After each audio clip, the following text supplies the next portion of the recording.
Greetings. It's Saturday, January the 3rd, in the brand new year of 2026. I'm Thomas Caldwell of the Aurelian Column, and this is a special report on Donald Trump's triple play. It's been a pretty busy and eventful morning. When I'm recording this, I'm still waiting for the press conference to start with President Trump in Mar-a-Lago. But I'd like to, instead of talking about all the events that are changing by the minute, I'd like to talk about what's really going on here, at least the best way that I can explain it, based on an overall analysis of things. Now, I called this the triple play. There's more to this than Venezuela, drugs, or even oil. A bit of background education, by the way. And that is that the oil that Venezuela produces is classified as sour. It is high in sulfur. It is very hard to refine. In fact, there's only one refinery in the United States I was able to locate that can refine Venezuela's junk oil. However, the Chinese buy a lot of it. What else is going on here? Well, the Cubans get a lot of it. And Cuba is not a country that is in the best of economic shape. In fact, it's teetering on the edge. A lot of Venezuelan oil is shipped around the world on a ghost fleet of unregistered or barely registered oil tankers controlled by Iran, often run by Russians. This is a much more complicated game than people are willing to look at. The most important thing is the U.S. doesn't really need the Venezuelan oil as much, nor does it really value it. What we're dealing with here is a play for two countries, Cuba and Iran. Now, Iran is in deep trouble. Its economy is a real mess. And as I speak, there are people screaming in the streets of many Iranian cities for the return of the Shah, or I should say the late Shah's son, who would be the Shah, I guess. What Donald Trump or the people working for him seem to be trying to do is, by hitting Venezuela this way and by removing the president physically to bring him to New York to face federal charges on all sorts of things, well, Cuba's not going to get its oil. And considering that the biggest growth business in that country is prostitution, well, it's not going to be much longer for this world because no one's going to give them oil the way Venezuela does.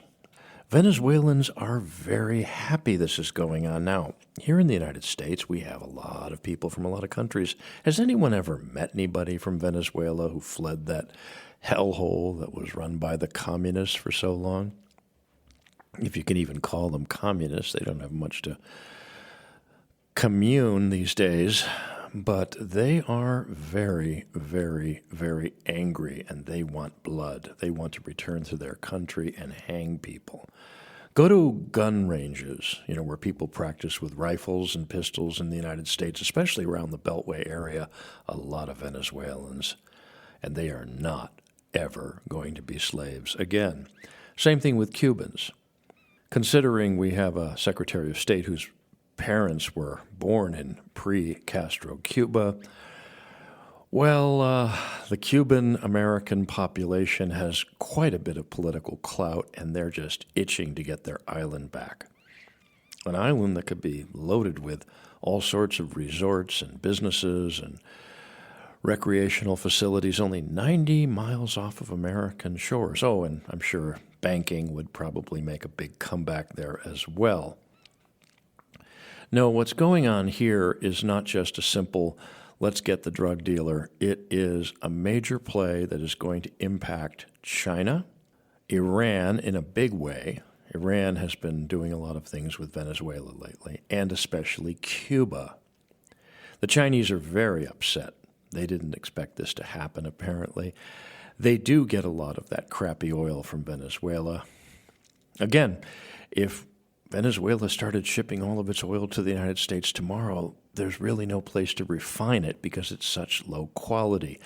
Here's what I think you're going to be looking at. One, it's a very unstable situation, and I don't think anybody was expecting the president of Venezuela to be grabbed like this.